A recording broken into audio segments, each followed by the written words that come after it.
distinguished, longstanding prosecutor. We welcome all of you, and Ms. Gibson Brown, if you would please begin your testimony. I'd like to start by saying thank you for the invite to be here to tell my story. I would also like to start by saying 12/29 was the date my husband checked in with ICE. He had another appointment at on January 26th. This all happened on my oldest son's birthday. My name is Teyana Gibson Brown, and today I stand before you not just to speak, but to bear witness. I am here to share a deeply personal and painful experience, how me and my family's Fourth Amendment were violated. Most days when I get off of my night shifts, the mornings have a usual routine for me. I know what to expect, and I expected the same routine of my morning on January 11th. I got off of work around 7:30 a.m., got home, and went to sleep at around 8:30. Except on this day, I was woken up to my husband, Garrison William Gibson Brown, at around 9:30 a.m., telling me that ICE was outside of our home, banging at the door. The second I woke up, I could tell how terrified my husband was. This fear intensified when the constant banging at the door woke our 9-year-old daughter, Miss Anna, up. And from there, the fear only intensified. Garrison went to the door and asked the officers through the closed door about why they were at our home.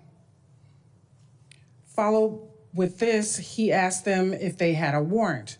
The officers at the door told Garrison that they did have a warrant, and it was signed by a judge. When Garrison asked to see the warrant, the officer simply ignored his request.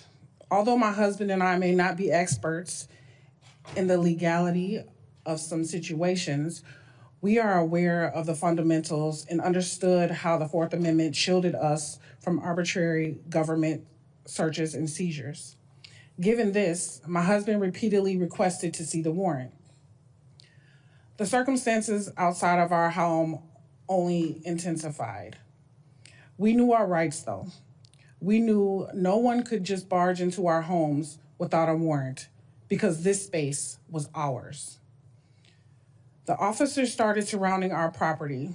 Our neighbors and other protesters started gathering around, demanding that the officers leave. There was patent fear that filled our home, although me and Garrison tried to calm ourselves down, knowing that no matter what, our constitutional rights could not be breached by authorities that claim to be law enforcing bodies themselves. In no time, the scene only became more violent. Officers from the truck started shooting pepper spray at the protesters. Amid all of this, but 10 officers approached my front door. They looked like SWAT agents, holding each other's shoulders like a barricade. One of them grabbed a protester that was in the front of my yard from the front of his neck and the back of his head and slung him in the icy ground. The officers walked up to my door and started ramming the door. They hit the door 3 times until the door popped open. My stomach fell. I heard the door pop, and I realized we were no longer protected. Far away from ever experiencing anything like this. We've never known anything of the sort. The officers stood at the door and they were pointing their guns at us. 10 officers that were all armed were standing in front of me and my family.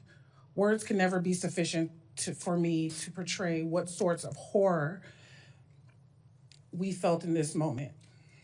I stood between the officers and Garrison, and I asked the officers yet again to show me the warrant. Despite all of this, they did not show me anything. My daughter and my little cousin, both children, were rushed in the room by my sister and were told to hide in the closet. The fear in my daughter's eyes is something you can't imagine. Thank you. Thank you very much. Mr. Schwank.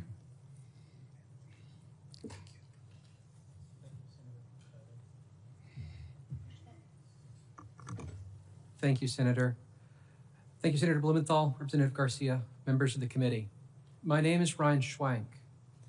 I swore an oath to uphold the Constitution when I joined ICE.